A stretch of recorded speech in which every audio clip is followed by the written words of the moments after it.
Call to order, Buhl City Council meeting, Tuesday, August 6th, 2024. Mr. Jeffries, please take the roll. Councilor Hadrava. Here. Councilor Keeley. Here. Councilor Loeffler. Here. Councilor Towner. Here. Mayor Carter. Here. We have a quorum, everyone is present, we may conduct business. Thank you, sir. All rise for the pledge. I pledge allegiance to the flag of the United States of America and to the republic for which it stands, one nation under God, indivisible, with liberty and justice for all.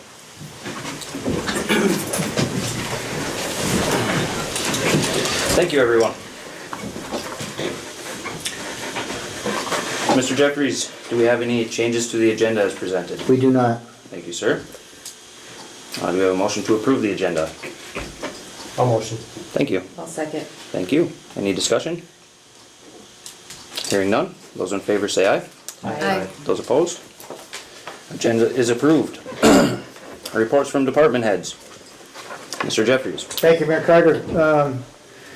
Let me start off by speaking on behalf of our city engineer, John Jamnick of JPJ. He's not in attendance this evening. There was a family matter, loss of a life in the family that he's attending to, and we are respecting him and his family's needs for that privacy, so we won't have Mr. Jamnick here this evening. There are a couple of items on the agenda which have to do with some of the work he interfaces with me and us with. We're in good position to manage those and handle those in his absence. I do have a number of items. I'm going to try to be kind of brief this evening, and the reason is that at 6:45 we will hopefully get on Zoom with one of our presenters, and again trying to respect that individual's time, trying to hit that as close to 6:45 as we can. All right. Anyway, a couple of items to note, and especially the first one for all the townspeople. FEMA, the Federal Emergency Management Agency, and St. Louis County, in their disaster relief efforts, the weather events of late June have in fact definitely been considered a disaster.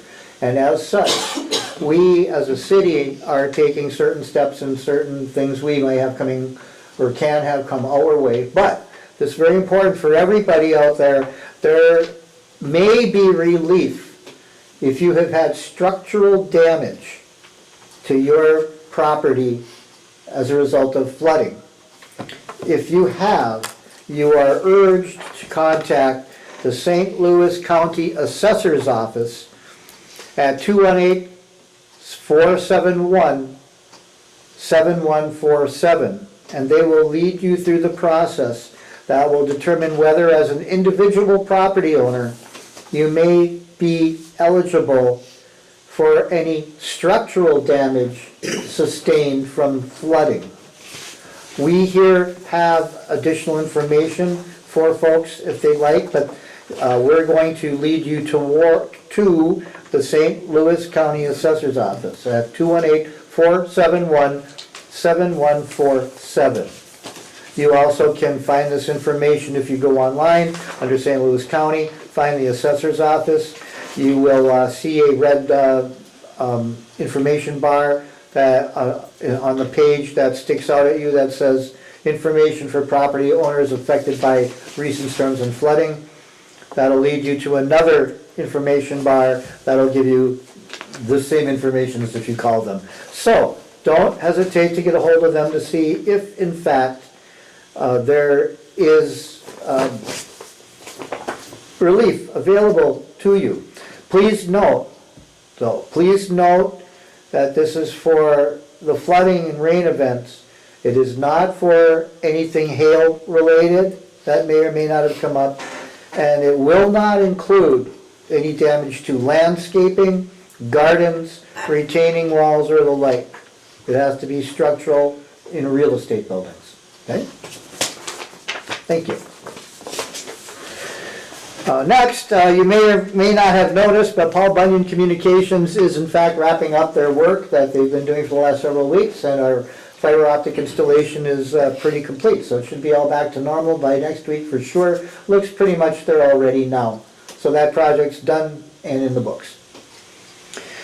Also would like everybody to know that the recent electrical outages, or more specifically brownouts that many of us realized, including those of us here at City Hall, where you had partial power, certain things were happening and other things weren't happening.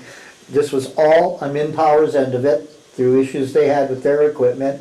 It has been rectified. No long-term effects have been noted by MinPower, but in fact, it did not have anything to do with us, the city, and we do not have anything to do with it. There is nothing we can do to prevent, predict, or anything. It's just entirely on MinPower's side of the coin. Now, my next item is a very sad item, in my opinion, and that is with our great effort to our well-meaning recreation board that we have, we got some new equipment for the community to use. This included 2 adjustable height basketball hoops, which were complicated enough that they would have to be put up one at a time, and also some picnic tables with handicap access to be able to roll a wheelchair underneath. One basketball hoop made it 2 nights before it was vandalized. The other one made it 1 night, and it was vandalized on the very night that the day was put in. Now, over the weekend, or very recently, the tables that have the extension that a wheelchair can roll under as a picnic table, those have been bent out of, to a point where they're not usable any longer as well. And so it's an extremely sad report I have to make regarding that, because the rec board deserves a lot of credit. The funds that were used to procure that equipment for the community good were budgeted tightly and budgeted with some cutbacks to other things so that we could in fact come forward with getting this equipment, and it is been vandalized. The next item is on a more positive note, and it's this weekend. This weekend, the Great River Energy Mesabi Trail Tour will be on Saturday. Buhl is the start and finish location. We expect somewhere in the neighborhood of 350 to 400 bike riders. There will be a number of people camping. There will possibly be some people camping right at Burton Park for that evening, as well as our campground and other facilities. There will be live entertainment that evening as well. I want to say it's the Zach David Hansen Band will be playing on Saturday evening here. So the Mesabi Trail and their adjunct arm, their Friends Club Mesabi, they selected Buhl because we go unnoticed to a degree. And they thought, hey, let's help that unnoticed get to be more noticed. So this, we have many thanks to the Mesabi Trail and to Club Mesabi for including Buhl in these activities. And for that one day anyway, on Saturday we will be a lot busier than we normally are. And then finally, I want to remind everyone that on Thursday of this week, we will have a council workshop session starting at 6:30 to discuss a number of items in more detail than we will normally. And that would be my report. Thank you, sir. A lot of information.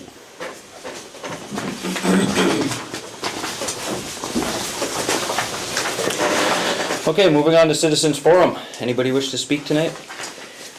Mayor Carter, we have Cheryl Keevy, Mel Staffaroni, and Linda Pulford, all of whom are signed up to speak. Excellent. Cheryl, the floor is yours. Yep, the reason I'm here, of course, is my street, Woodbridge Avenue, and probably all the other streets that aren't completed yet. I had seen up at the park that Joel and Sop had been there, putting more dirt down, leveling off dirt, and they had staked things out, and then all of a sudden, nothing more is happening, and I thought, well, possibly we're gonna get the roads finished off here. And anyway, I was told that the staff pretty much told Joel and Sop to not do anything right now. So I'm questioning what's going on. Can you, I can't like spe- the I mayor, can't the council, somebody's gotta know what's happening I here. can't speak to the information or where you got your information, but Mr. Jeffries, could you give us an Why update doesn't being the Mr. council know Jamnik is anything not on here? this? About what you were told by somebody else, or? I'm Yeah. told that they were told not now, just to stop, but not to do anything right now. Can you tell me what's going on here? I've not My heard road that. has been a disaster since last year, and it's still a disaster, Okay. and I'm pretty tired of, The best we can do right here, right now, we're not gonna get into a back and forth about it, is Mr. Jamnik's not here, so he cannot provide us with dates of when the contractors will be in town.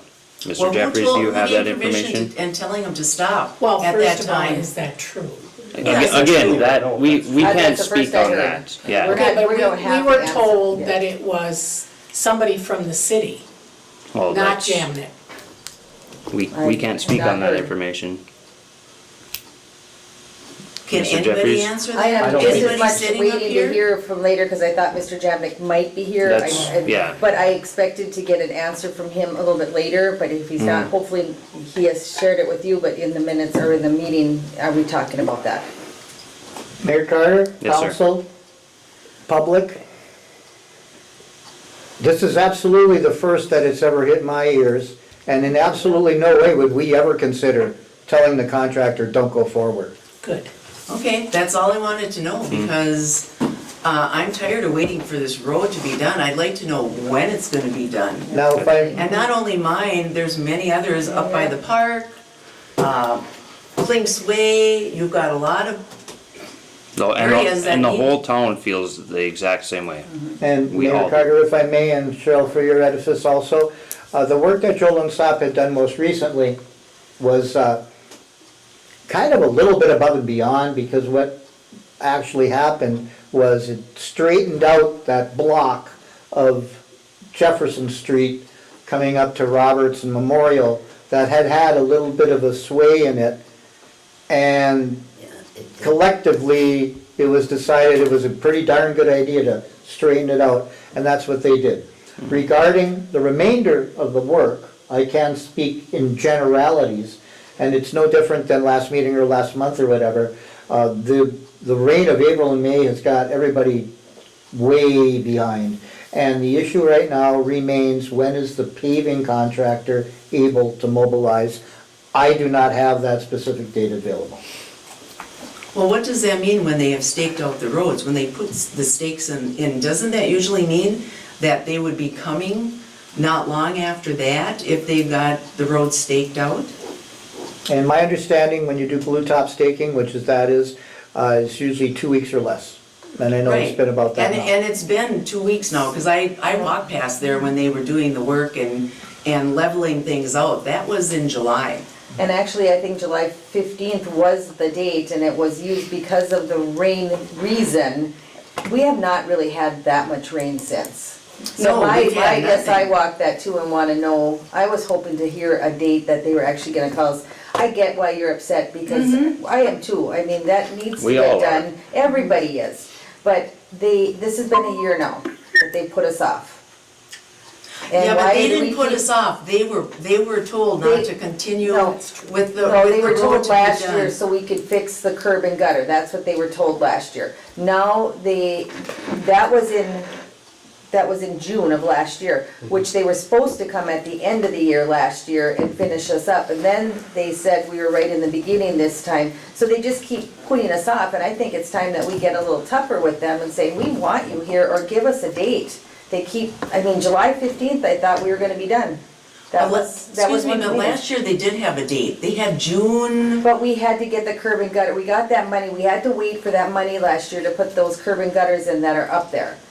We were waiting for the money to see if we were gonna So- get approved for that. That is why that was put on hold. So that is not even in this. okay, I understand that, but why at that time? I mean, could it have been done at a different time, so our roads could have been completed and then go and try and get extra funding for curbing and roadway up in the new addition up there? Because I mean, people are building homes up there. You're gonna put up blacktop and everything and then have heavy equipment travel on that? The answer to that question is no. That project had to be put on hold to try and secure those funds. Yes. And they Yeah. even There was also no other said, time. There was No. no No, other time to that go for project- that extra No. funding. Those funds couldn't have been used for work already completed. And they said that they were also like behind last year too at that time. They So, like, also guaranteed us that they would still finish They last did. year. That was last year, and I feel And now like it's I see- August, We and know, and it's still I'm not kind of completed. questioning what happened with July's date, because it really has not rained that much since No, then. It's been no. hotter than heck. Few No. days here and there it's rained, but, June was the rainy month. It has not been rainy Right. through July. and I do believe it was the June meeting that said it would be, because they said the curb and gutter is going in, I think your words were, and then they needed 2 weeks to cure, Yep. and then the blacktop was Yep. coming in. Well, that curb and gutter has been in there for at least a month It's and a been half, there. so they're cured, and we don't have And blacktop. nothing yet. So I don't know, Unfortunately, Mr. I know. Jamnick's not here to answer those I know, questions for but us. he has also talks with Mr. Jamnick, so I think that this is a legitimate question to get answered, and I think Buhl has waited long enough to get this done. I'm with you on the feeling. We all are. Because now it's August, and then pretty soon it's gonna be September, and then we're Right, gonna be there's looking 2 at months next year, actually so. left. yeah. There's So- 2 months left, and, But- I mean, is it gonna be another year of nothing done here? That's my question. And, so, We're with you. all right, that's all I have to say. I would really request that we find a date and tell them, I think it's time to get a So little. if Counselor Keeley had Mr. Jamnick been able to be here, that absolutely would have been one of our discussion points tonight. And I understand the situation, what's Yeah. going on there fully, but But that was, yeah, that was just a week ago, and I get that why he's gone, but I think we should have things- had an answer before that. things should have been done sooner than August And- here now. And things should have been going through a lot sooner than Yeah, what's I happening. agree. So, future projects, maybe there should be A discussion deadline of or. deadlines, or language. penalties for Yes. not finishing it on time. I mean, this is a good eye opener for future projects. Mm-hmm. All right, that's all I have to say. Thank you. I must say though, I am keeping an eye on your road, and it is not too bad a shape yet, so. but- It's getting there, though. I know, It's getting there. I walk It's not it fun every going day. over the apron and you drop. And even coming into the road, the drop is getting deeper and deeper because it's washing away Right. where they basically kind of stuck some gravel there. And like I said, it's not only my road, it's Plink's Way, it's up at the park, it's all these areas that have not been completed yet. So it's not only Woodbridge. Thank you. Who's next, Mr. Jeffries? Ms. Pulford. Excellent. Hello, good evening. Good evening, fellow citizens. The floor is Even yours. though I don't miss it. Who takes care of the tornado siren? Mr. Jeffries, I hate to turn that over to you, but I know we've had a few discussions on it. Do you have that information? At great length, we've come to determine that it's the city of Virginia. We look forward to it rolling off at 1 o'clock tomorrow afternoon. Well, it's the first Wednesday of the month. That's the standard test period. That's true. And St. Louis County is aware of our situation, Virginia is aware of our situation. So there had been significant issues system-wide with the regional feeds to all of the annunciators, to the sirens or alarms. And they think they have those worked out. They're knocking on wood that they get their stuff to go off the way they want it to tomorrow. But please, everybody put your ears out at 1 o'clock, and hopefully we hear a siren. And if it doesn't go, then we have yet more information. But the agencies that either A, are in charge of it, that we now determined who that is, and B, kind of care about it, like St. Louis County Emergency Management, it's on their radar now. Thank you. You're very welcome. Yeah, it's been a while. Yeah, Nice timing. it came up like early last summer in a Virginia council meeting. They weren't sure why it was not working or whatever back then, and I don't think it's worked even once since. Joshua, are you there? I am here, yes. Is everyone able to hear? 5 minutes, thank you. Thank you, sir. Thank you. Mel, did you wish to speak tonight? I was told that, and you said that's the first I've heard of it. Tony said that's the first he's Yeah, heard of it. yep. Okay, You good? gotta be. Thanks. Yep, thank you. Okay. Was that all of the citizens who signed up, Mr. Jeffries? It is, you're, Excellent. Mr. Mayor. Thank you. And the roadwork thing, we're all as frustrated. I mean, the most we can do is lean on our engineer, which we will do. And hopefully we can get all that hammered out before the end of the year. Before like the end of the month. Well, Yeah.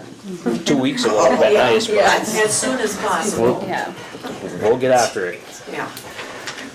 All right, moving on to the consent agenda, the minutes from the regular city council meeting, July 9th, 2024, payroll number 14 in the amount of $15,576.39. Payroll number 15 in the amount of $17,894.90.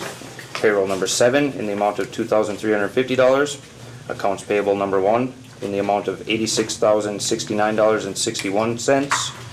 Accounts payable number 2 in the amount of $86,302.26. For a total of $208,193.16. We have a motion to approve the consent agenda. I'll make that motion. Thank you. Have a second? I'll second. Thank you. Any discussion? Hearing none, those in favor say aye. Aye. Those opposed? Consent agenda is approved. And moving on to business. Item A, presentation from Community and Economic Development Associates, CEDA, on Community First Impression Report. Mr. Jeffries. Thank you, Mayor Carter. The Community and Economic Development Associates, CEDA, as I will refer to them, recently awarded Buhl with a Rural Capacity Program grant to assist in siting a child care facility in the community.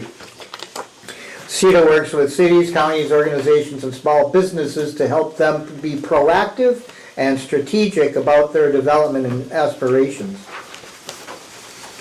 The city has previously stated its desire to attempt to locate a child care facility in the community, and Joshua Schutz, the Community and Business Development Specialist with CEDA, is our point contact and CEDA representative working with the city on this initiative. We did get a grant to allow some funding and some technical time from CEDA through Mr. Schutz, and that's how we have been spending it. So Mr. Schutz has traveled to Buhl. You all met him a number of months ago. He made a presentation here for all of us. Mr. Schutz has traveled to Buhl and has previously introduced himself, CEDA, and its Rural Capacity Program. One of the initial project milestones is the compiling and preparation of a first impression report, which will share initial impressions of the city and this project and any insights identified for moving this initiative forward. This first impression report has been prepared and made available. It is shared with you all, distributed for continued information. Mr. Schutz will in a moment address the council on the material in this report. He's available to discuss these items, and there will be one modification to that report that I will allow Mr. Schutz to address, and if not, I will address it. It has to do with some earnings demographics that appears on page 5 of the report. So with that, Joshua, are you hearing me? Yes, I am. All right, so Josh, you're on, okay? And I'm going to dim the lights and you can see Josh on the wall a little bit here. And take it away, Josh. Well, good evening, members of the council. Thank you very much for allowing me to present before you this evening. Tony introduced me better than I think I've ever introduced myself, so I thank him for that. just wanted to lay out the first impressions report for you, and I won't get too far into the weeds. I'm happy to discuss any points of data or interest with you, and any of you may contact me at any time to do so. So the first impression report provides some basic information and ideas for the city just from the perspective of a first-time visitor, as well as some data provided through the U.S. Census Bureau and the state's On the Map website, which contains information about employee inflows and outflows. So people commuting to the city, people commuting out. The point of correction that was made was just in relation to the workforce analysis, workers by earnings. That data needed to be changed. There was some work that had to be done there regarding household data versus individual data. So those numbers have been corrected. Buhl is a middle-income community. We see a very strong rural community, a very vibrant community. If you look at the pages on workforce analysis and workers by occupation, you can see some of the occupations that residents of Buhl hold. If one looks at inflow and outflow analysis, one can see people coming into Buhl and people leaving the city for work. Below that, there is an assessment of the city's online presence. And then below that, what I find to be the most enjoyable part of any report like this is, of course, photographs and information about the city's amenities and signage. And so we see that the city has a lot of very beautiful signage located on the Mesabi Trail. A lot of very good amenities for a city of less than 1,000, which is a wonderful thing to see.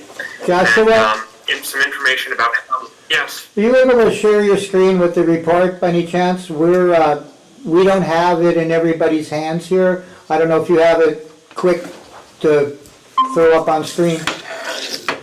Beautiful. I do. Are you able to see? Yes. Excellent.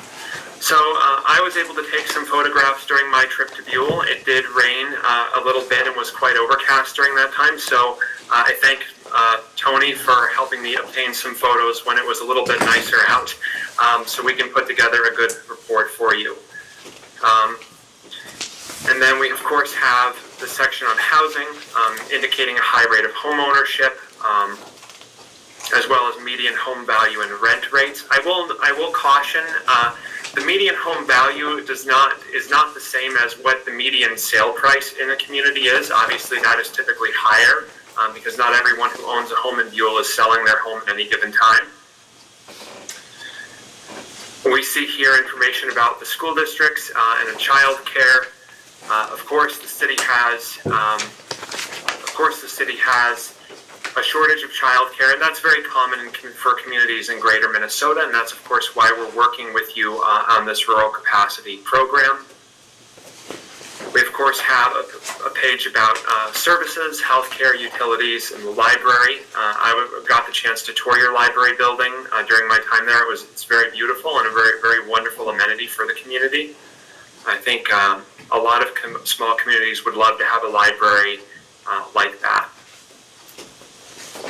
And of course, we have the section on the downtown area. This was one area identified in our report as perhaps an area of future economic development efforts as a focus, having more of a service-based business district to make sure that we're able to keep people who are seeking services, whether those are haircuts or any kind of service, in the city of Buhl rather than leaving town to receive those services. And we do have, of course, a section on industrial development with land availability. Again, Tony was very gracious in helping provide some of this information to me, as well as giving me an excellent tour of those areas during my visit to Buhl. And then, of course, we have a section on recreation. And I was very impressed with the recreational amenities in Buhl, and honestly, I would like to travel to the city sometime and the cities around it to walk the trails and to experience some of those in a non-work context. So I look forward to being able to do so. And of course, we have a section on community promotion. All communities obviously want to promote themselves and should want to promote themselves, and I think that the city of Buhl has made some good efforts to do so, especially with its best water in America, which I, having tasted your water, think is very accurate. So I have, and of course in some of these sections there are suggestions, such as creating a tourism brochure for visitors or a visitor's guide, and I can certainly share examples of those at some point if that's desired. And providing some conclusions and highlights, such as having a variety of marketable features and amenities, needing to perhaps in the future look at creating a central business district, and of course the issue that we're trying to address through the RCP, the difficulty that the shortage of childcare creates for young working families seeking to move to the city. So as I said, that was a fairly high-level overview of the First Impressions report, and it was certainly a very good project, and I enjoyed getting the opportunity to learn about your community. And I look forward to continuing work through the RCP with the City of Buhl. Thank you, Josh. Council, Mayor, this item is primarily, an informational item for you for an update. So maybe I could just ask Joshua a couple of questions. In your conclusions and findings, is it safe to say that you find Buhl a good candidate for potentially siting a child care facility regionally here? Yes, and may I share, would I have your permission and the council's permission to share some additional information as to why? Yes, sir. Yes, I'm you going do. to share a different tab on my screen briefly. And I will do so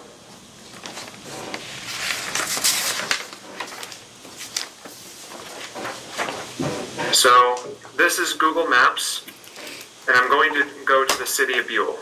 And I would like you to note a couple of things. The first is that the city is located here, and you're between Virginia and Hibbing and Chisholm as well.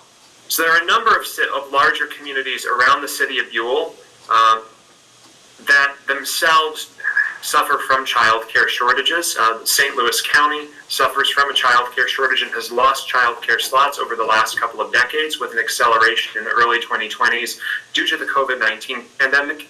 In that respect, the county is quite similar to other counties throughout Minnesota, especially rural parts of such counties. The City of Buhl, I believe, would be a good location, first because it is an underserved market in and of itself, by which I mean that there does not exist a facility providing these services to families in the city currently.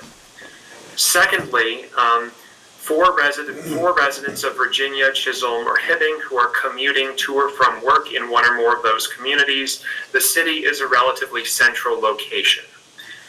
So if someone, let us say, lives in Virginia but works in Chisholm or in Hibbing or in one of those surrounding communities, they would probably drive through Buhl or by Buhl to get there. And that being the case, the city would be an ideal location for them to drop off their children in the morning for daycare and then pick them up on the way home.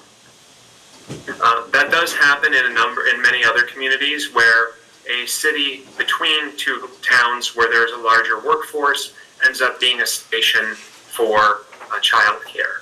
So I think the City of Buhl has that advantage. In addition, again, there are persons who likely are underserved in the rural communities around Buhl, the smaller communities around Buhl, who would rely on that center for child care as well. So I believe that it would be possible for a center located in Buhl to appeal to several markets at once. Obviously, we can't predict anything 100% accurately, but based on the impression I got from my trip to Buhl, as well as from spending time driving around the surrounding communities, that is my sort of back of the napkin impression at this time. Thank you, Joshua. And my follow-up to that would be, from what you've gleaned and picked up so far, if Buhl were successful in siting a facility, do you believe that that facility might remain viable for a significant amount of time given what you see in the area? I believe that would be the case. I don't see any reason to believe that, well, I guess I'll put it more bluntly. Right now, I don't see any huge red flags jumping out at me that would indicate it would not be. Now, the childcare industry is a difficult one. There's a reason why there are as many shortages as there are statewide and nationwide. So I do think that the initial funds to build such a facility would require a substantial inflow of cash from regional employers, perhaps the state and other entities. However, I do think that once established, so long as it can be consistently staffed and so long as the program is of sufficient quality and is at a price point that is affordable to people in the region, I believe that it would be viable. Thank you very much. Now, Council and Joshua, with your permission, the next item on our agenda is kind of a segue and a takeoff from this. Do you have any other questions of Mr. Schutz at this point? Or could we maybe perhaps move into the next item, and that might actually answer some things before they're even asked? Yeah. Sure. Yep. Yeah, we can move on. Josh, great compilation of information, if you can hear me. Excellent. Thank you very much. And again, if there's any individual questions, please feel free to reach out to me at any time. Okay, Joshua, you're still on for this one, so. Yep. The next item, okay. May I go with that, Mr. Mayor? Yes. All right, Please do.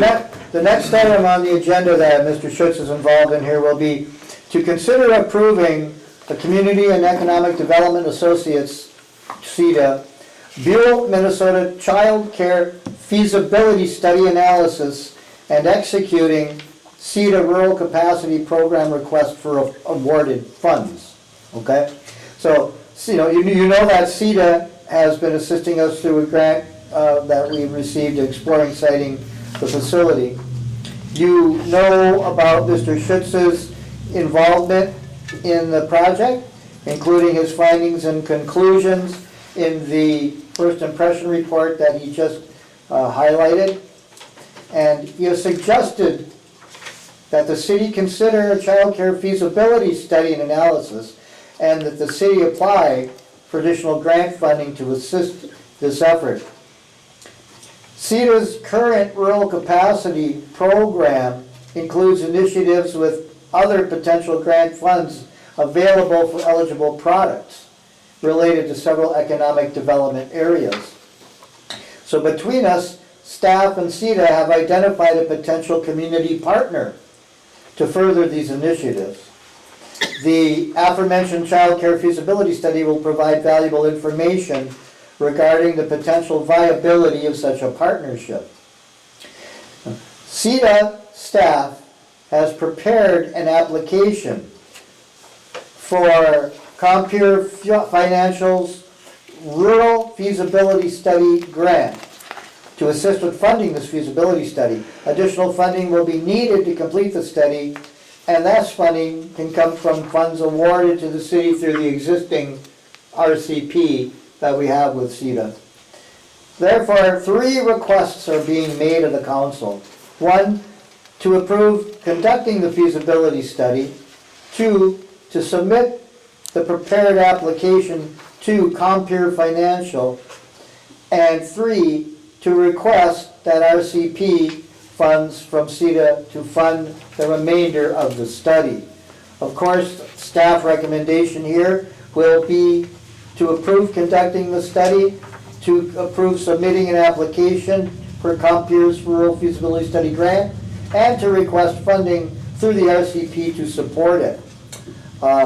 Joshua, just for your information at this point, I would just like to have council weigh in with a motion so that further discussion may ensue, okay? So Mr. Mayor, back to you. Do we have a motion to approve CEDA's conducting a child care feasibility study and to apply for additional CEDA grant funding to support this initiative? I'll motion. Thank you. Do we have a second? I'll second. Excellent. Discussion. Okay, Joshua, we're in discussion now, and this is where it might be good for you to give your first take impressions on this. Certainly. So, the reason why we want to do a feasibility study with our community partner is that it's important to understand what the project is going to cost to construct, what kinds of designs will be viable, and whether the project itself will be viable. So we don't want a situation where, to your point, Tony, about long-term viability, we build something that isn't viable in the long term, or on the flip side, that we are essentially throwing money into something that will not even work initially. And so we want to make sure that this project is feasible. We want to make sure that we have designs that are feasible. There are quite a few regulations and requirements from Minnesota Department of Human Services regarding the setting up of child care centers and the qualities that those facilities need to have, both internal and external. And so we are seeking to obtain a feasibility study for the purpose of determining whether this project can move forward as such. And Mr. Schutz, is there specificity to this project that we may want to expound or expand on? Certainly. I can, regarding the partner? Yes. So the partner is at a assisted living facility in the city of Buhl that is interested in exploring the potential for constructing an addition to their facility for the purposes of establishing a child care program. And they would like to work with us to determine the feasibility of such a project. Thank you.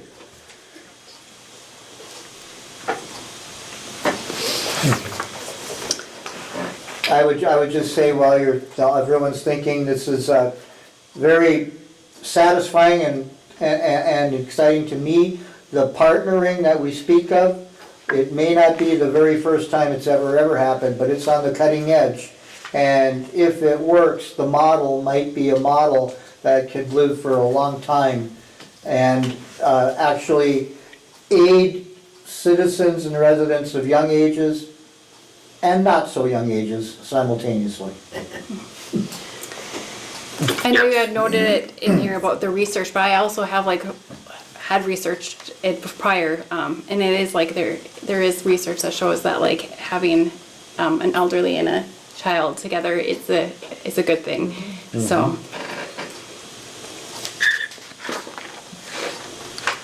Would there be cost to us?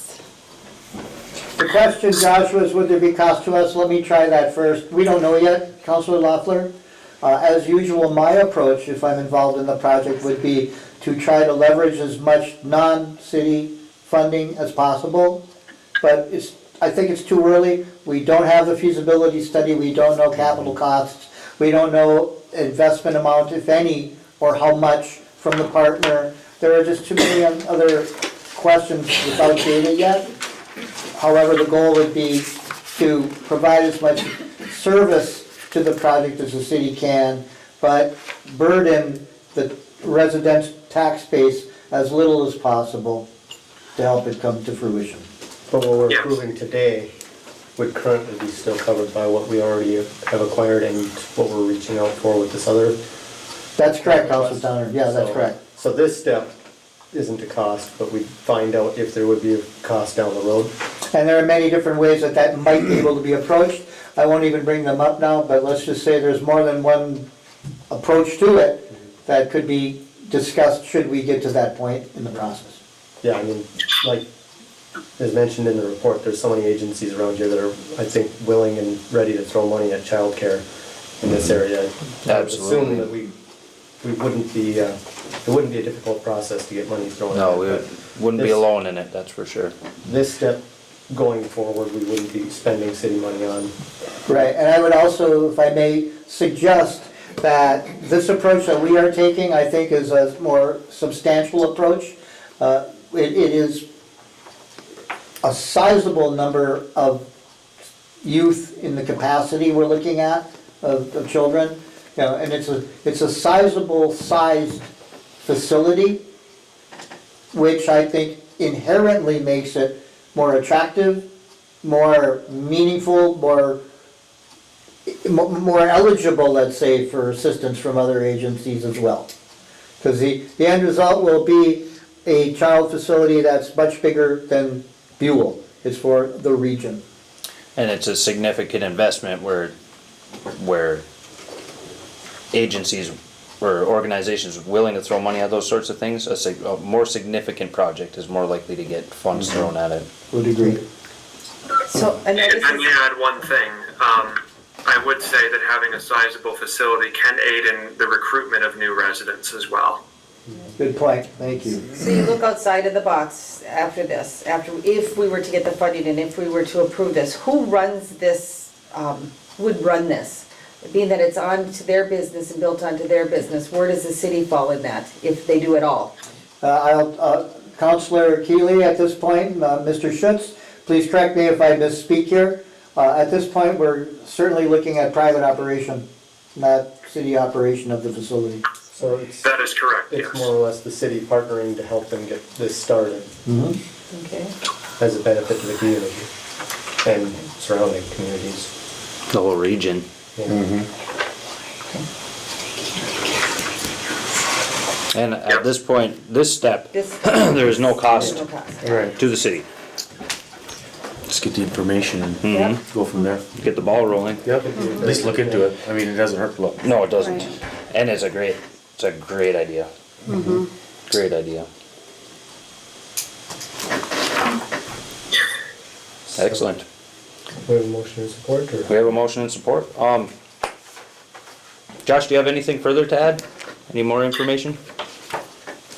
I don't believe so. Okay. Only that we will seek to, if pending approval of all three items, undertake that feasibility study and obviously share the results when they're completed. Excellent. Thank you, sir. Thank you very much. All right, council, anything further? We have a motion and a second. Those in favor say aye. Aye. Those opposed? Motion is carried. Joshua, thank you very much for being available for me and for us. I'll be in touch with you yet this week.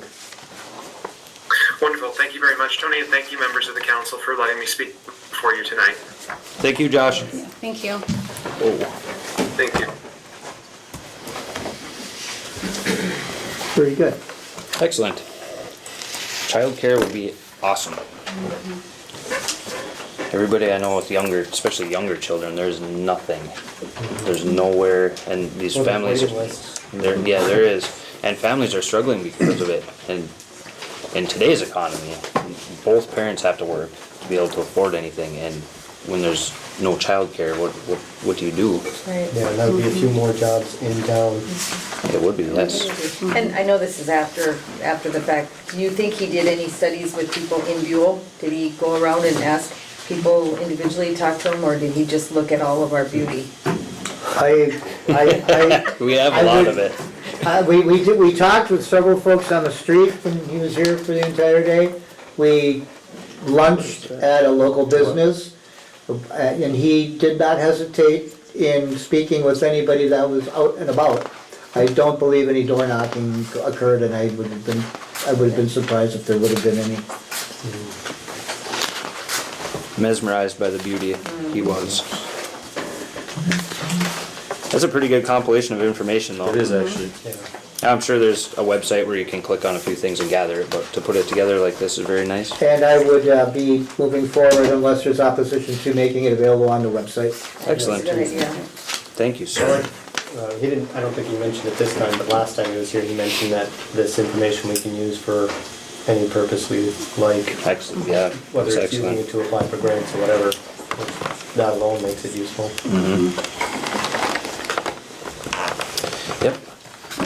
Great initiative, great ideas. Hopefully we can see it come to fruition and childcare right in Buhl. All right, moving on. Item C, update on and distribution of sanitary survey report for Buhl Public Water System from the Minnesota Department of Health. The Minnesota Department of Health requires that public water systems in Minnesota at least every 18 months to evaluate the adequacy of the facilities for producing and distributing safe drinking water. A review of the water source, facilities, equipment operation, maintenance, and monitoring compliance of a public water system are all elements of a drinking water sanitary survey. The most recent survey was conducted on June 13th, 2024, and the results and report are now available. The public water supply inventory report, as well as the sanitary survey report, are attached for information and public consumption. Please note the following highlights of the report. Providing standby power through an auxiliary generating system for times when primary power is interrupted is recommended. Crack in the exterior of the supporting wall of the ground storage tank is required to be repaired, which is already previously scheduled for repair. Minimizing dead ends in the distribution system is recommended, which, correct me if I'm wrong, one of them is the business park across the highway, which is hopefully going to be taken care of. Initiating a valve exercising and replacement program is recommended, and a bacteriological, did I get that right? Sorry.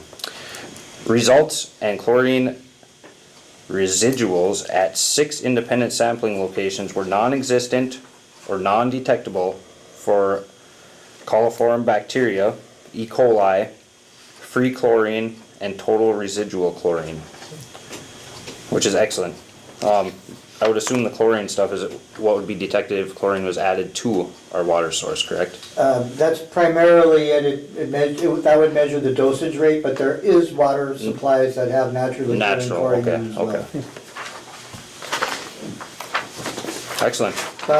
Mayor Carter? Yes, sir. Let me highlight a couple of those items on the recommendation listing. Yes. Item number 1, providing standby power. If you recall, this is an item that we have been talking about on a semi-regular basis with regard to our current, our plans for our current system.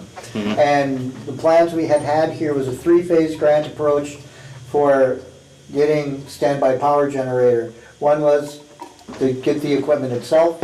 The second was to install the equipment but not hook it up to the electric grid. And the third was, or not the electric grid, hook it up to the utility grid. And the third was to do actually the interconnect. We're still on pace for that. I would recommend that that happen regardless of whatever else happens in our storage and distribution infrastructure. And it was very, it was satisfying to note that that was also pointed out independently here by this sanitary survey for the public water supply. Also, item number 3, minimizing the dead ends. Mayor Carter, you already picked up on it, but we do have a few of them, but we have already been discussing in our further work to do, I'll make it simple, looping versus dead ending. ends, yep. Inherently, it's a better way to go, and I'm again pleased that that was independently recommended here. Yeah. Yeah.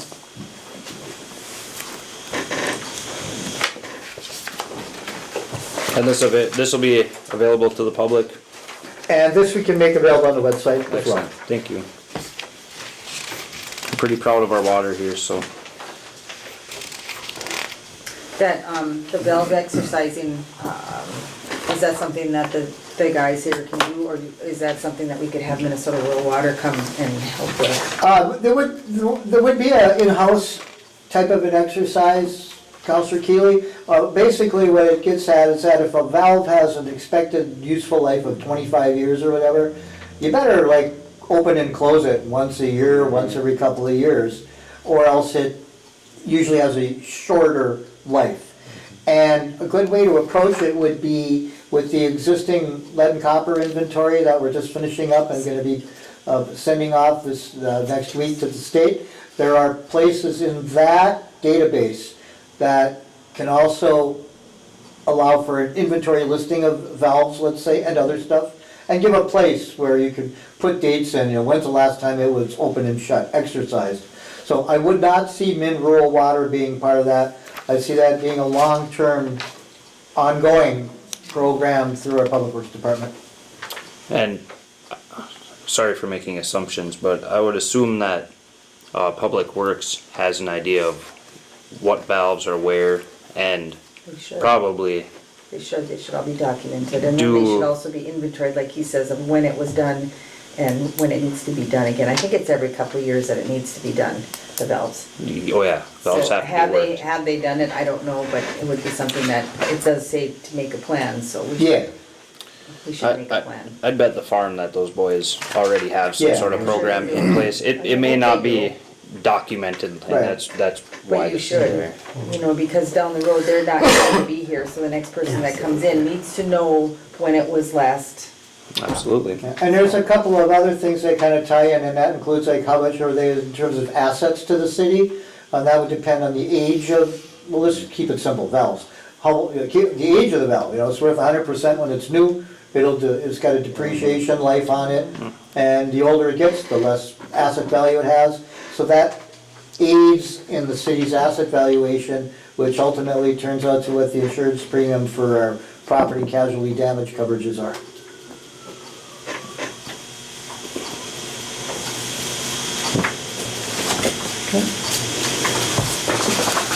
Excellent.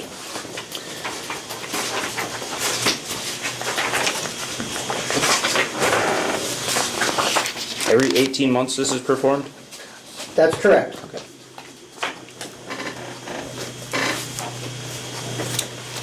All right, anything further on that item, council? All right, moving on. Item D, resolution 24-20 for the city to accept a donation from the Buhl Curling Club. The Buhl Curling Club has offered a donation of $1,500 to the city as a financial contribution to help offset costs related to the operation and maintenance of the Buhl Curling Club. Excellent. Do we have a motion to authorize the city to accept a donation from the Buhl Curling Club to offset operation costs related to the Buhl Curling Club in the amount of $1,500 to execute resolution 24-20 concerning the same, and to acknowledge this donation with appreciation? A motion. Thank you. I'll second. Thank you. Excellent. Denise, have anything to add? No, I'm wondering if I have to abstain being that I wrote the check. Is that your handwriting? No, I see your signature. it is. So, Oh, that's not the check. do I even get to vote on it, being that I I'm just gonna abstain? I don't see a conflict if you vote on it, because what you're voting on is accepting what's already there. Yeah. I'll take it back. Too late. It's already clear quick. All right, we have a motion and a second, correct? Anything further, council? Mr. Jeffries, being this a resolution, please take the roll. Counselor Hadrava, Yes. Counselor Keeley. Yes. Counselor Loeffler. Yes. Counselor Towner. Yes. Mayor Carter. Yes. Motion prevails 5-0 and is so carried. Thank you, sir. All right, moving on to item E, consider approval of JPJ Engineering invoice 22-059, number 4, for Damien Addition Phase 3 Professional Engineering Services in the amount of $5,675. The city has been invoiced for professional engineering services and other professional activities performed by JPJ Engineering Incorporated for services related to the Damien Addition Phase 3 project. This invoice is related to services rendered for the invoice period of May 2024 through June 22nd of 2024, and includes services related to the above referenced project. Specifically, these charges are identified as professional engineering services rendered under, quote, construction management / PR or RPR, and staking. City engineer John Jamnick obviously is not in attendance with us today, unfortunately.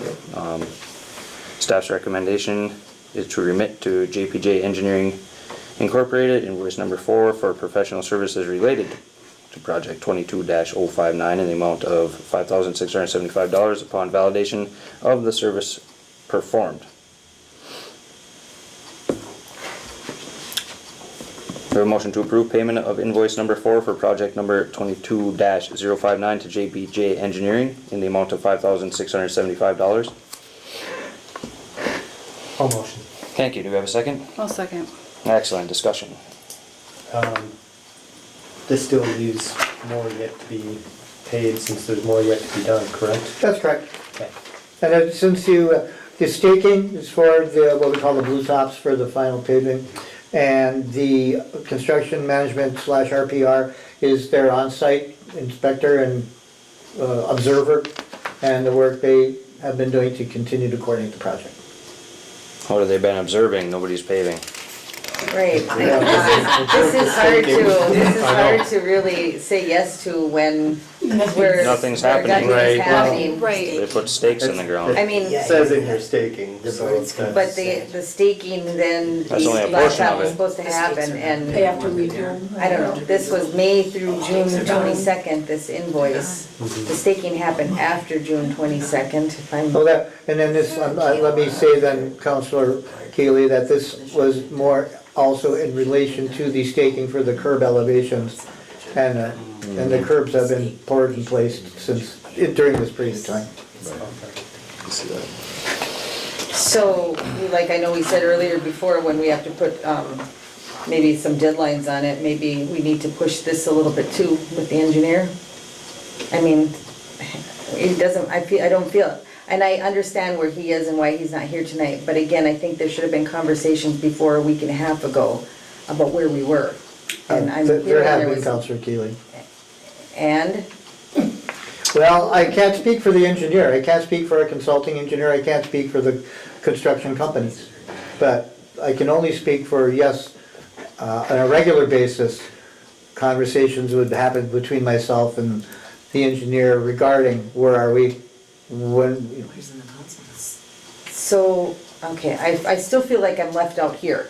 Because if you're having conversations and we still don't know, I mean, is he coming back with, I just don't know when they're gonna get there, when he also already told us it would be done by July 15th?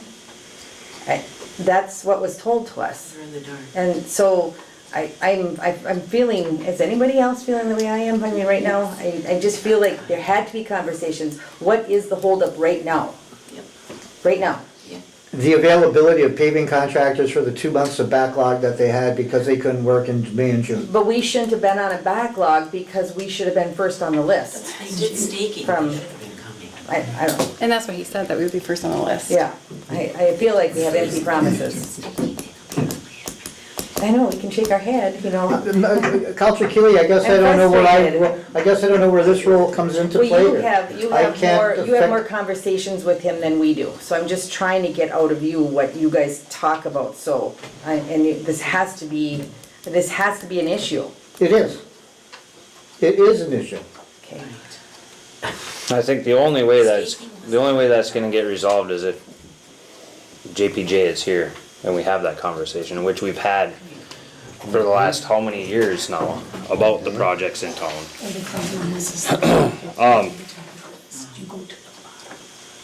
May I make a request, Mr. Jeffries? When a reasonable amount of time has passed, will you reach out to JPJ and ask? Get your butt in here? Absolutely. Thank you, sir. What about just calling the company? There you go. Is it a family company too? I mean, the blacktopping company? Why can't we just call them and find out where we are on their list? I mean, is it against? If I may be so bold, I have no compunction doing that at all.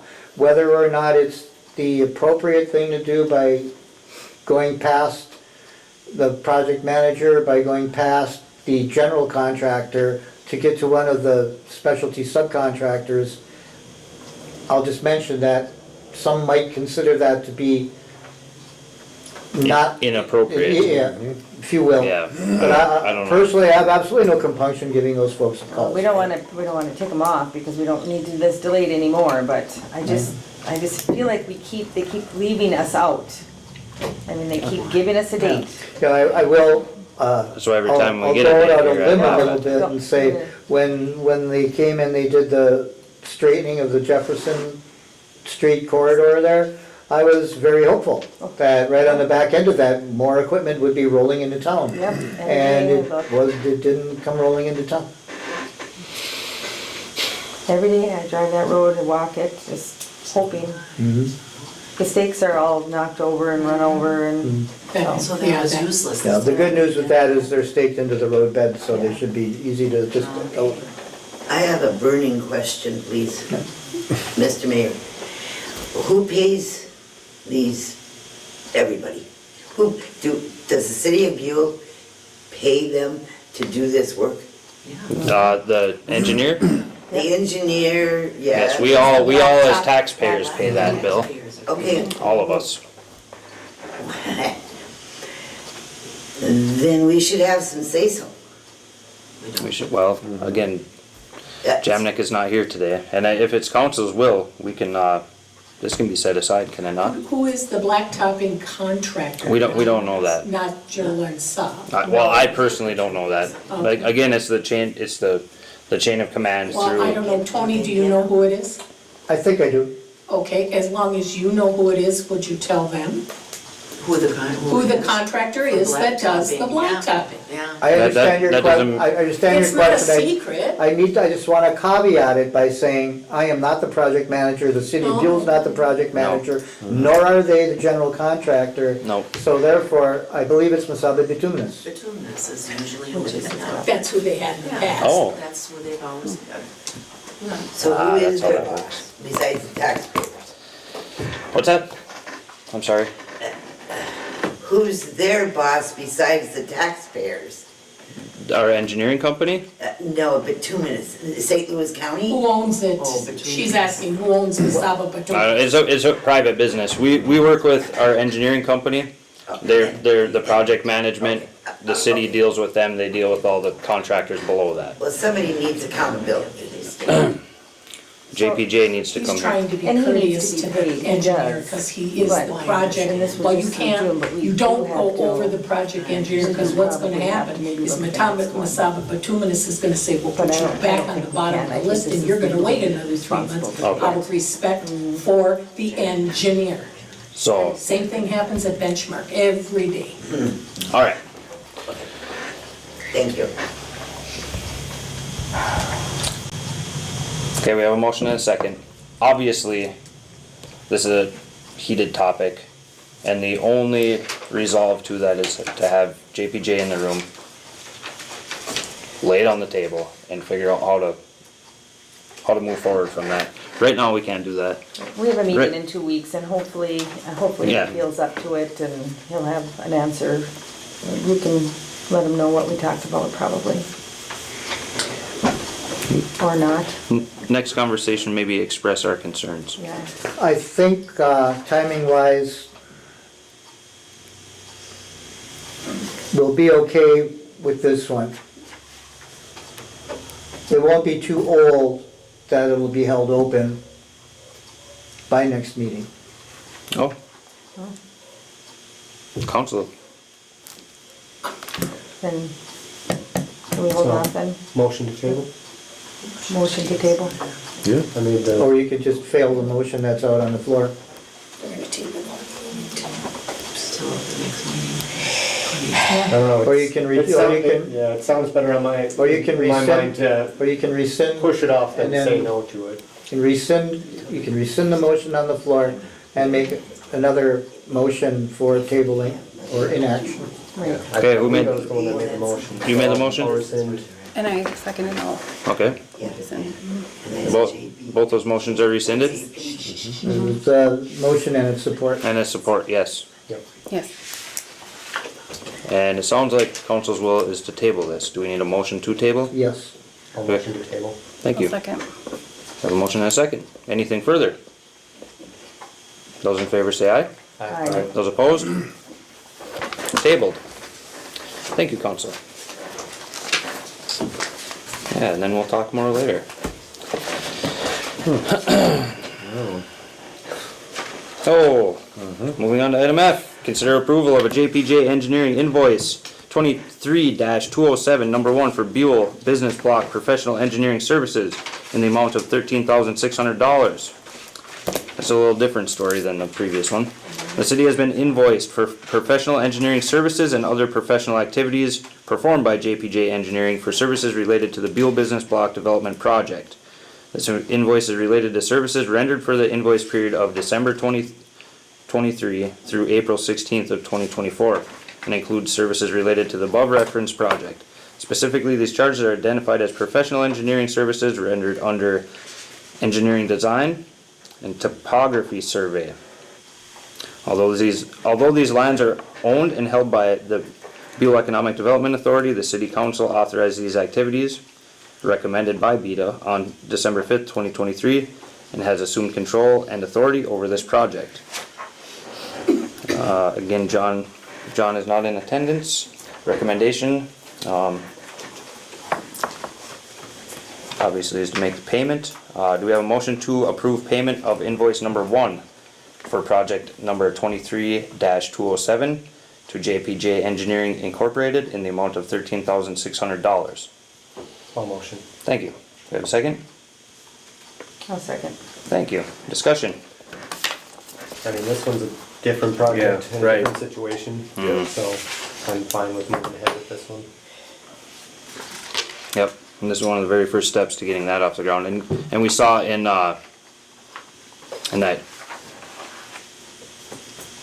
that compilation of information in our discussions earlier was, correct me if I'm wrong, but there was a lack of business district, a centralized business district. This development on the highway is exactly that, or the best that Buhl can do. I mean, that's the opportunity there for goods and services for the community and the surrounding area, and this is one of the first steps in that direction.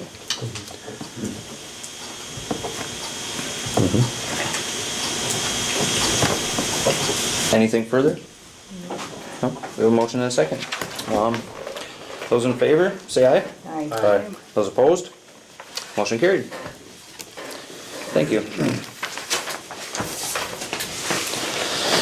Item G, update on infrastructure request from the Minnesota Public Assistance Program for reimbursement of costs realized in mitigating damages caused by June 2024 weather events. Mr. Jeffries, would you like to take this? Thank you, Mayor Carter.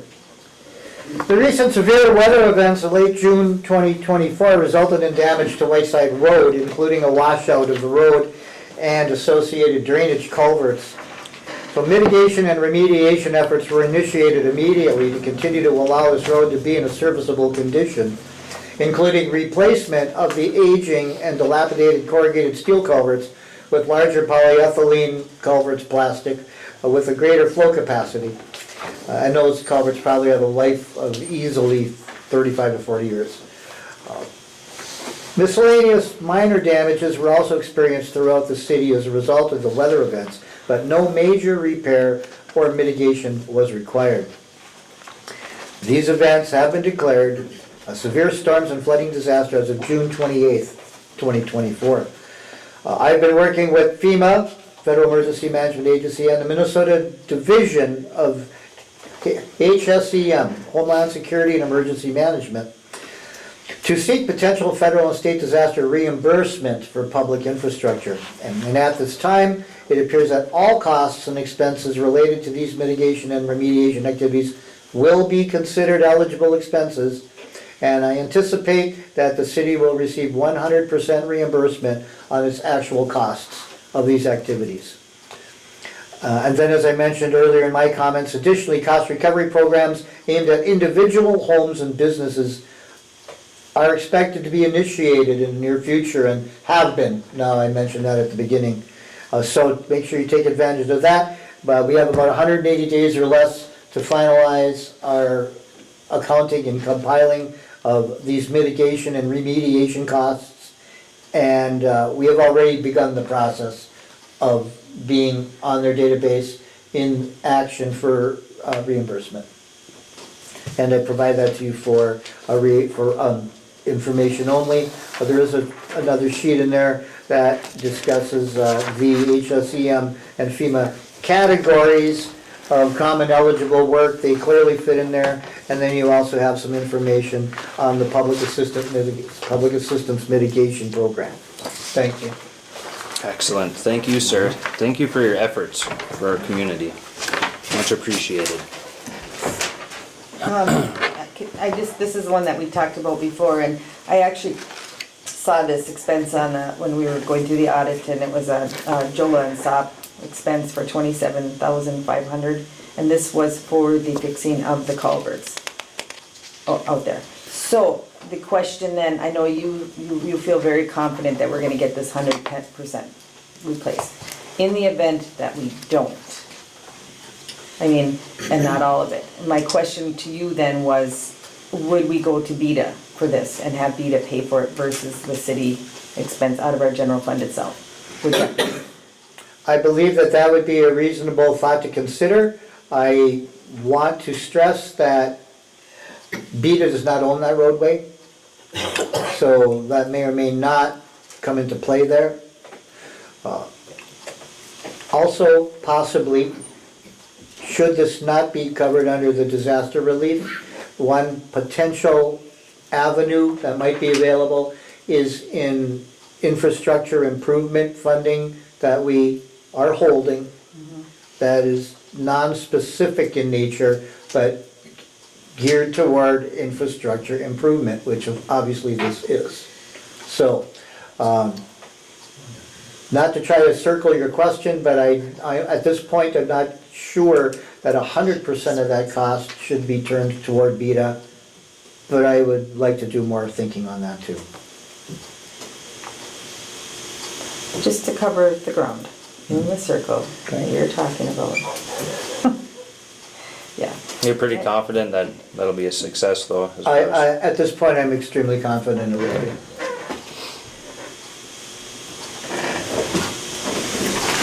Excellent.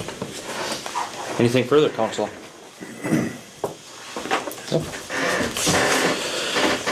Okay, moving on.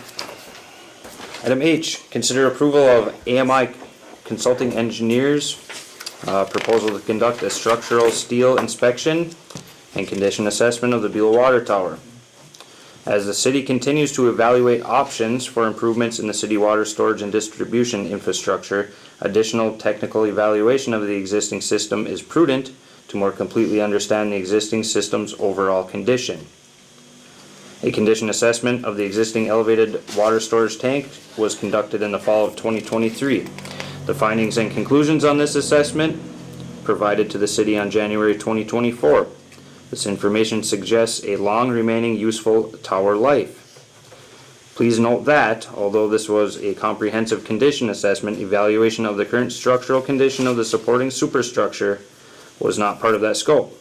The condition assessment included the water storage vessel and its ancillary? Okay, forgive me, I've never used that word. Ancillary components exclusively. We're gonna look up the definition later. All right. A thorough structural evaluation of the supporting superstructure will provide valuable information on the condition of the existing tower superstructure. Superstructure. And receive recommendations on potential future use. The city engineer supports this initiative. The proposal has been received from AMI Consulting Engineers for this evaluation. Do we have a motion to approve proposal of AMI Consulting Engineers to conduct a structural inspection and condition assessment of the superstructure of the existing elevated storage tank serving the city of Buhl's water distribution needs in the amount not to exceed $8,000?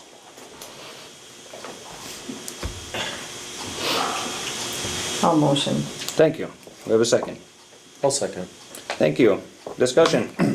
Or Mr. Jeffries, do you have anything to add before we have discussion on this? I would just like to make it clear to everybody that the most recent condition assessments we had on the tower were for the tank. And in the past, that's the same type of assessment that has been done on it. So what we have not specifically looked at to date are the legs that hold it up, the foundations holding the legs up, you know, the superstructure that holds the vessel in place. This is specifically for that only. It does not cross over into looking at the tank or its condition. We've already done that. It only looks at the superstructure. We started out, and AMI Consulting Engineers have done work for most of the largest mining operations and industrial installations in the entire Great Lakes region area. We started out at an excess of almost $24,000 with the project pricing for this, and I'm extremely pleased at where we ended up at $8,000. And this is an eligible cost in our current funding package that we receive. What kind of timeline are we looking at for, if we give this a go-ahead? I believe, Councilor Drava, that the physical work activity would be possibly 3 days maximum, but it would take some time for preparation and information assembly, plus afterward, the analysis. They'll take ultrasonic thickness analyses or measurements, and they'll probably, I would say 2 to 3 weeks in compilation of the findings report. So the final report will be ready within 3 weeks of performing the inspection. How soon can we get on our schedule for the inspections? Well, I suppose we don't can, know until, I can make phone calls tomorrow depending upon the outcome of this agenda item. Well, yeah, because this would be something we would need when we have our city meetings, so Right. we need to get going on it right away if we're gonna do it. Yeah, definitely think it's vital information. It is.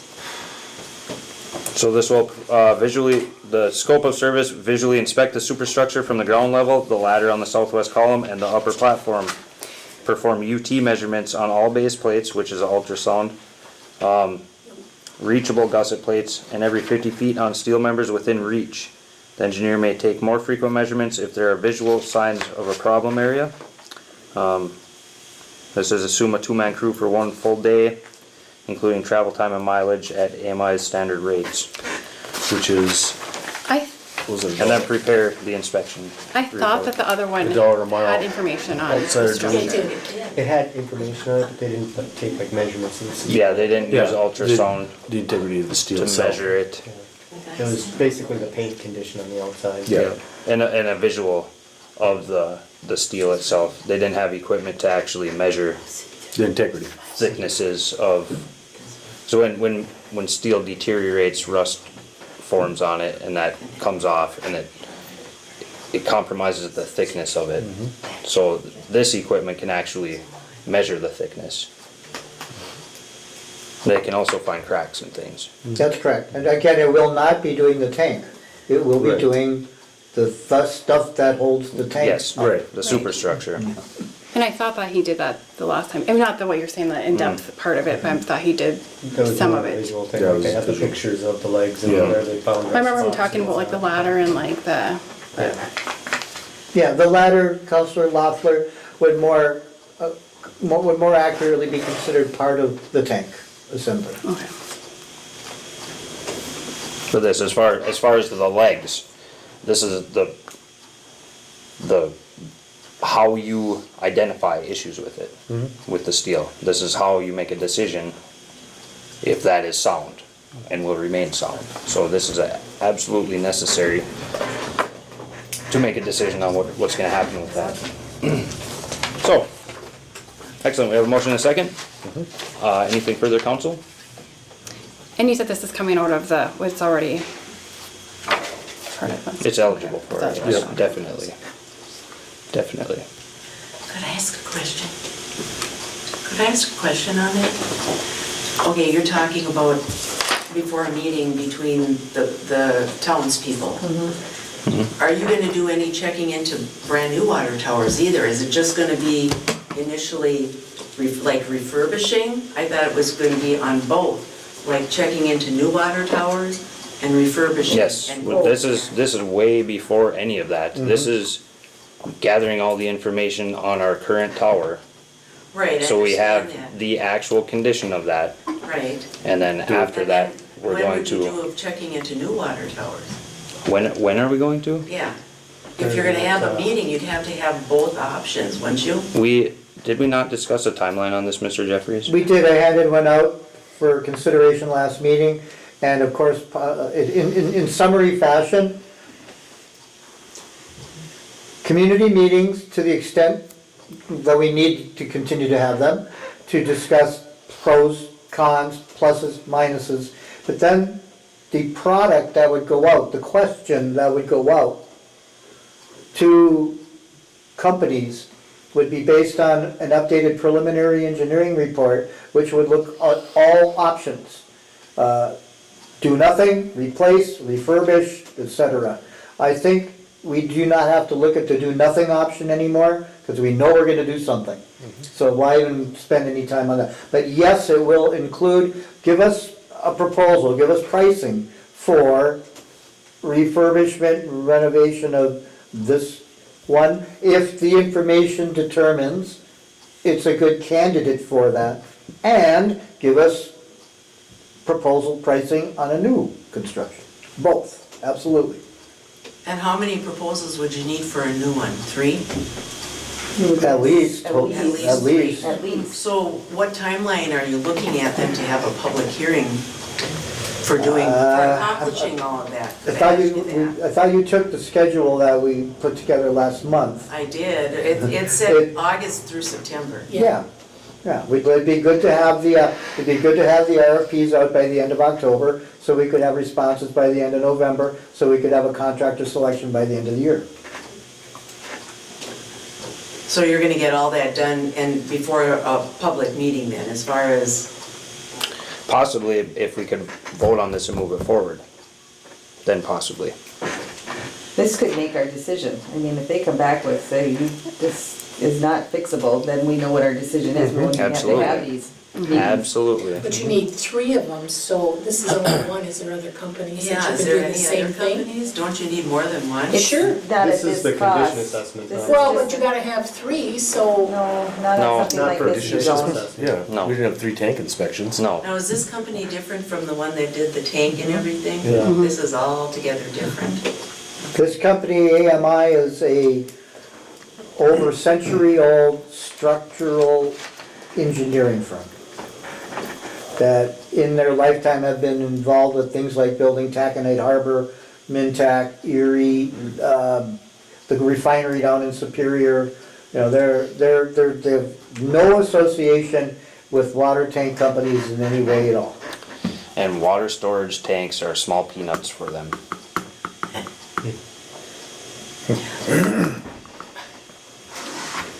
So it would only be the legs itself, nothing of the tank itself? The tank that is they would already be- You've already, The tank is already inspected. For the steel and everything is what yes, I'm, yes. because you're talking about the steel, the framework on the legs is Right. basically, well, wouldn't that come into play the tank itself then, the steel? We have it. I mean, if you're an saying this assessment of it. company knows a lot more than the one that did cleaning. the clean, well, who came and presented to us. I don't know If if they you have say more knows a knowledge lot more, on they were just steel. specialized in a different area. Exactly. We didn't have the company that cleaned and inspected it, we didn't have them do an in-depth review of the structure of the legs. That's not what they do. They took visual pictures of it, like Right, like I you mentioned, understand but that just wasn't part of what they were doing. but my thing is I don't doubt that you've researched this, that's wonderful, but how do you know that $8,000, what they're gonna do, and that seems rather inexpensive to me, but, why aren't we getting 2 more companies to do the same identical thing so that you can get an overall perspective of, this company says no, it's, and this company says possible, and the reasons why, how come Can we're I, not can just I answer getting- that? Oh, Can I okay, answer that, please? sure. If I walk out to the neighbor over here and I ask him if we should spend $8,000 3 times of his taxpayer money, But the thing He's is, gonna that tell if me you no. go to the feds, you've gotta have 3, minimum of 3. So we've 3. only got 1 so far. I don't believe that the 3 is at this level of aid, the nature, the specificity of the project, and secondly, the overall dollar amount. It's lower than needed to go out Yeah, for. I don't think 8 is a big amount. And again, it No, did it's a- start out at it's a- close, it it's a started out relative. at 24. yeah, it's not a huge cost. It's Right. covered. This will give us what we need to know about the superstructure of that existing tank. And from there, we can move forward with our timeline on what's gonna happen with our water tower. Okay, speaking as Alright, much. so we have a motion and a second. Anything further, council? Those in favor say aye.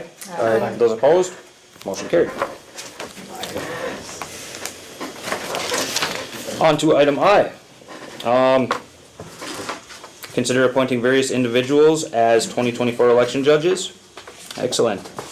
The city continues to assemble a panel of community members to serve as election judges for the 2024 election cycle. To date, several individuals have indicated a willingness to serve. More may be considered in the future. Individuals not previously identified for these roles at present include Sue, forgive me if I get this wrong, Latender? Is that correct?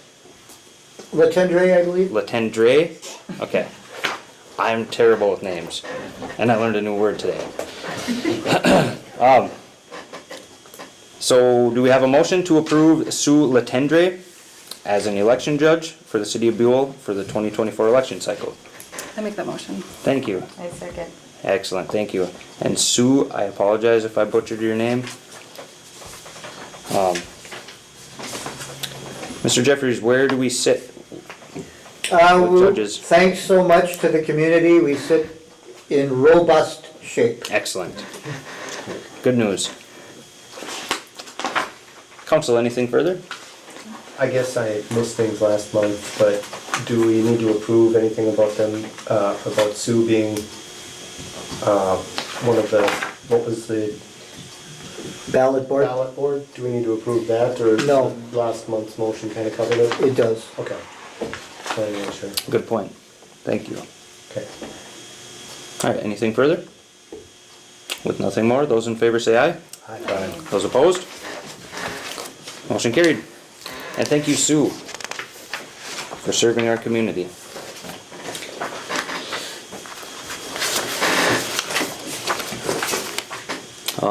Item J, consider Billy's street closing request for Buhl Honor Guard Beanbag Tournament fundraiser, August 17th, 2024. Billy's will host the site of the Buhl Honor Guard Beanbag Tournament fundraiser scheduled for Saturday, August 17th. The event will be held on State Street on the 100 block, which is in front of Billy's. Billy's has requested to have that block of State Street closed from 12 p.m. to about 4 p.m. The use of barricades has also been requested. Obviously, we have a history of working with our establishments down there in street closings, and I don't think anybody has anything negative to say about it. I have a motion that the city grant the request of Carla at Billy's to close the 100 block of State Street from 12 p.m. to 4 p.m. on August 17th, 2024, and to assist with traffic control by allowing the use of barricades. I'll motion. Thank you. You have a second? I'll second. Excellent. Discussion? It looks like it's gonna be a lot of fun. You gonna go play bags? I hope so. That's a great game. I'm not good at it, but. No, it's fun to try though. Right. All right. Anything further? All right, those in favor say aye. Aye. Those opposed? Motion is carried. Consider request from FEMA for facility use of a space to serve as a disaster recovery center. Item K. Mr. Jeffries, would you like to take this one? Thank you, Mayor Carter. The FEMA, Federal Emergency Management Agency, is seeking the use of space for a disaster recovery center, DRC. We'll refer to it as DRC. The DRC is intended to be a one-stop shop for homeowners and businesses to seek financial and other forms of assistance from the June flood disaster. St. Louis County will have only one DRC in operation, which will be open 6 to 7 days a week for 12 hours a day until the demand has subsided. The criteria which has been set forth by FEMA regarding the suitability of a facility to serve as a DRC appears to be met by the Buhl Community Center, located at 2 Jones Avenue. St. Louis County also has authorized to pay for any costs incurred with using of a facility, including rental or upkeep. FEMA individual assistance has been declared and applications from homeowners and renters are being accepted. Those two forms of financial assistance were for structural repair and personal belongings lost due to the flood damage. And those are the folks that will mostly be using these services. Right now, they've received about 600 private damage reports, and that will serve as the baseline list to assist helping homeowners and renters get an initial application in seeking financial assistance. Again, this is related to what we've highlighted a couple of times here about people getting a hold of the county for potential disaster relief. Staff recommends to offer the use of the community center to FEMA until such time as the facility is needed to convert to the curling club for the 2024-2025 season. And I will mention lastly that Buhl may not necessarily be in the center of the service area. However, the ability for us to provide a facility might be greater than other communities in our proximal region.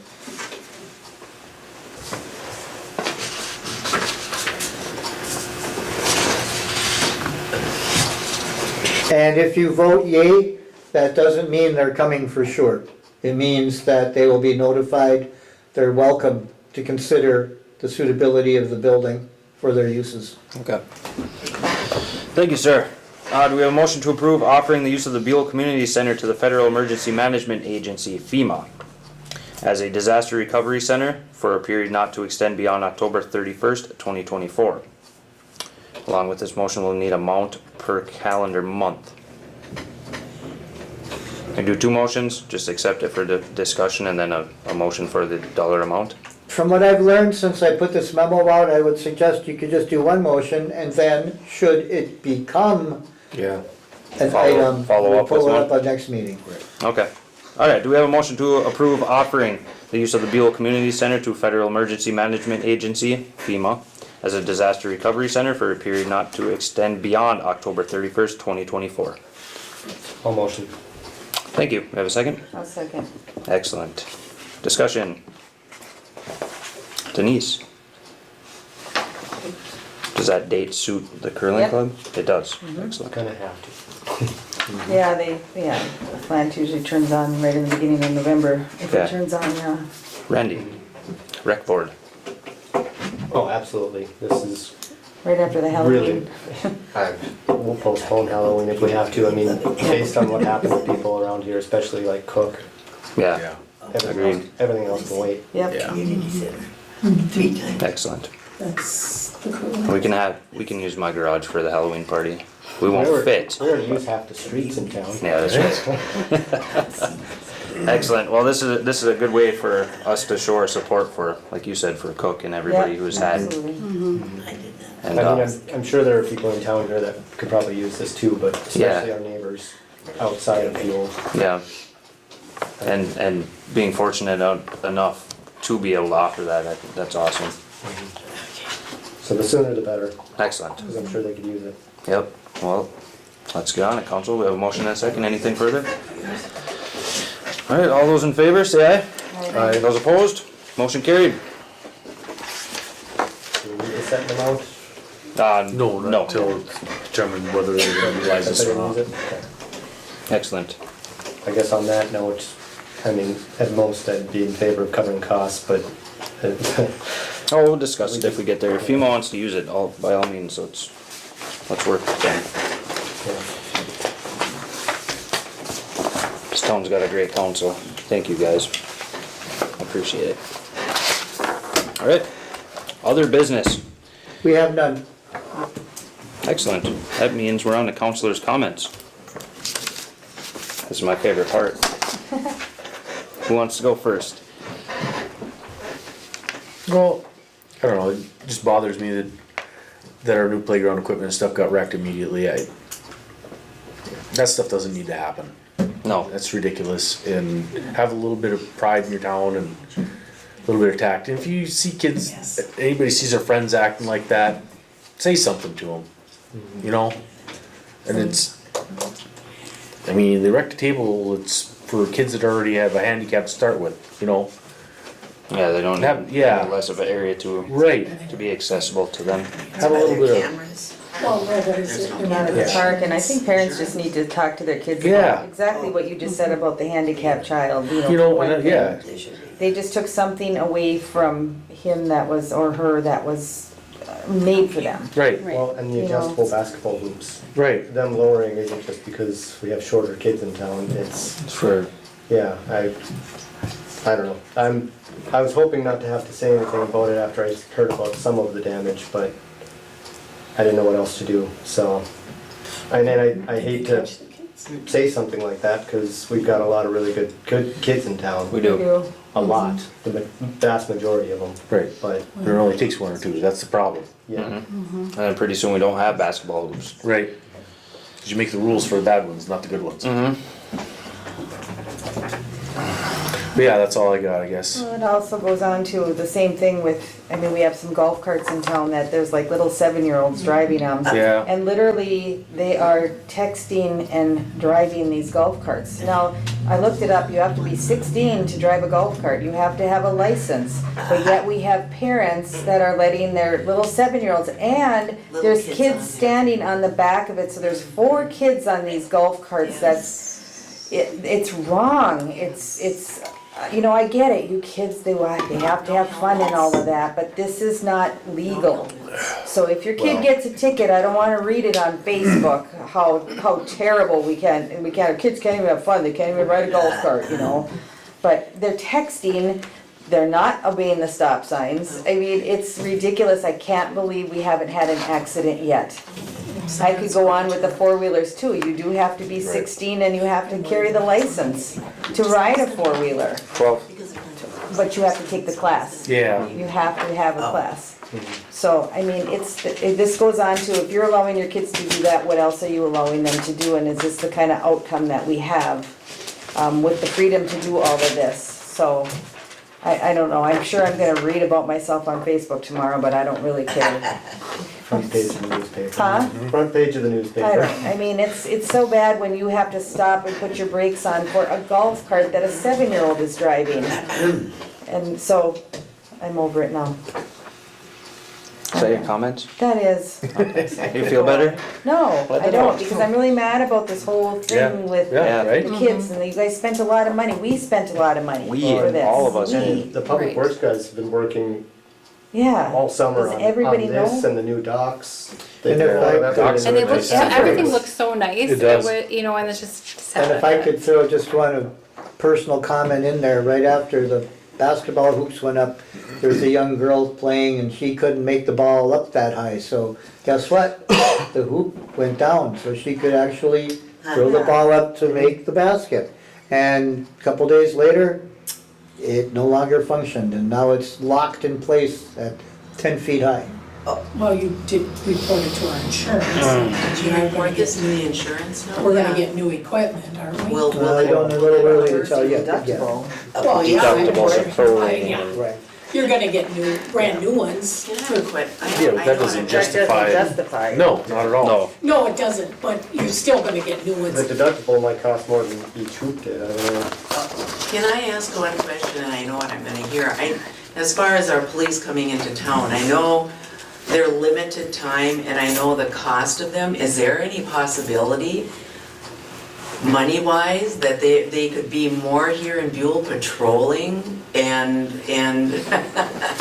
I well, mean, I their know the contract cost. is coming up for negotiation this year, so, And I know it's all about the money, but people know when the police are in town and when they're not in And town. parking tickets. So Yeah. I just wonder on that, if there's, I know it would be a cost to taxpayers, but I think I don't know, I'm not a psychologist, but I think all of that comes down to, the household. Yep. I think if a child is brought up and taught respect, they don't go out and do those sort of things.